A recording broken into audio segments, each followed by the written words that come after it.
Wow, there are so many tours available on Boracay Island. Everywhere you go, someone is trying to sell you one. Magic Island, Puka Beach, Island Land Tours, snorkeling, the list goes on and on and on. So, where do you begin? Well, right here, that's where. Who's number one? Where do you get your best bang for your buck? What's the best way to truly experience Boracay? Well, just make sure you tune in. We are going to answer the question shortly. You know, we were lucky enough to spend 1 full month on this beautiful Boracay Island. While there, we got to experience several of the tours. Some were definitely better than others. You can spend anywhere from $20 up to $100 for these tours. We know that everyone is not fortunate enough to have a full month. There are lots of you that only have a week or possibly even a weekend. Therefore, we're going to talk about all the tours with you and break down what we thought were the best. In the meantime, as always, please don't forget to subscribe, like, and share. You can also follow us on Facebook and Instagram. Please see the link below. As mentioned before, you can buy tours just about anywhere. For the most part, the tours are similarly priced. You will always have some people trying to pad their commissions.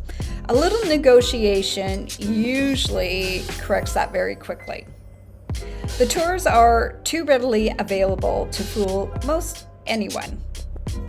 We recommend that you go see Arnold. He is located next to the Starbucks in Station 2. If you do decide to book something with one of the hundreds of guys walking the streets, here's a tip.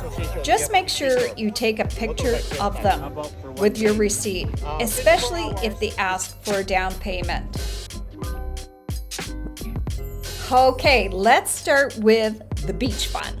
Like most beach destinations, you have the jet skis, the banana boats, the parasailing, the kayaks, the paddle boards, the introductory diving, as well as snorkeling.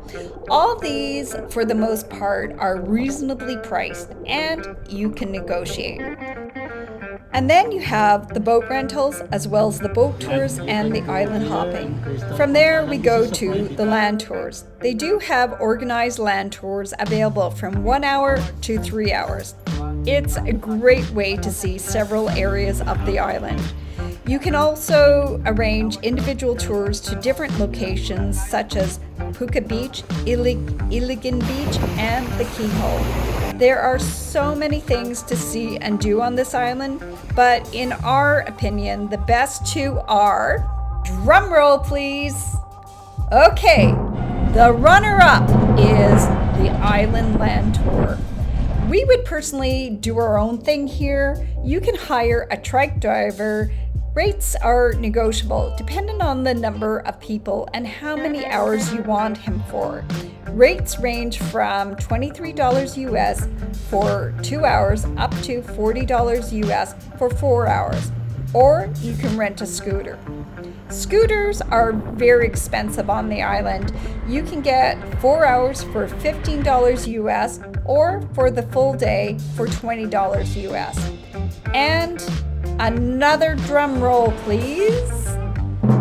And the grand winner is the Island Hopping Boat Tour.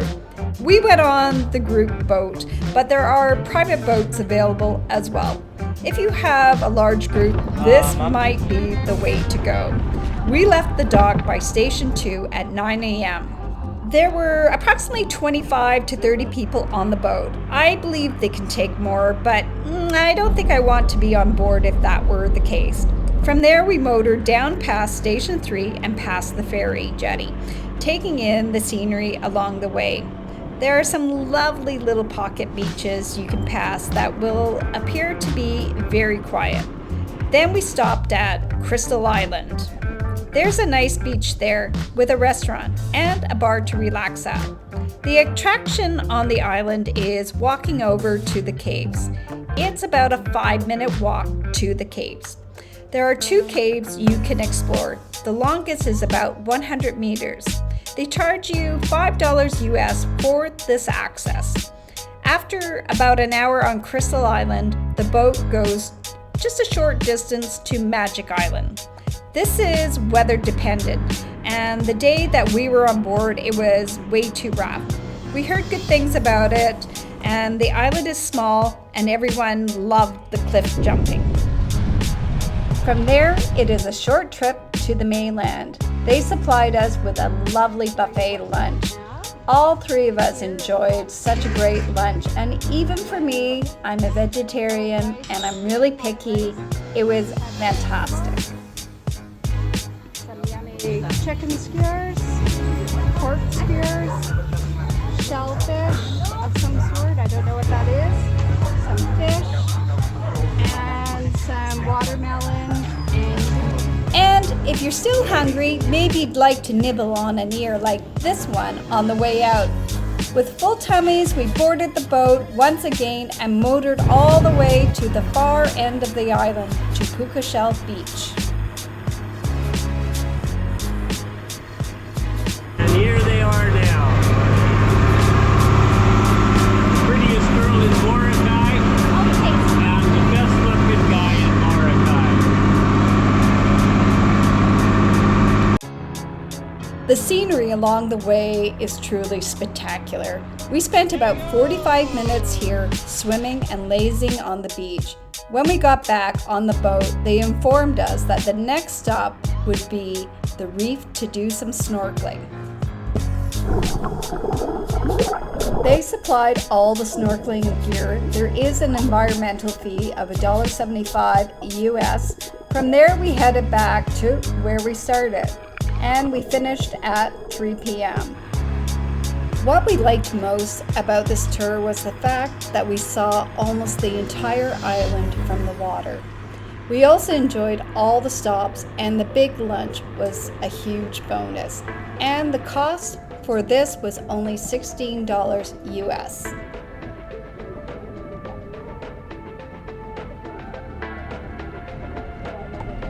So, time to leave. We had a great time on Boracay, and once again, so impressed with the friendliness of all the Filipinos. Thank you. Throughout our travels in the Philippines, we experienced that everywhere. On every island we visited, you made us feel so welcome. We will be back. Our next stop is Thailand. And as always, please don't forget to subscribe, like, and share. See you in Thailand.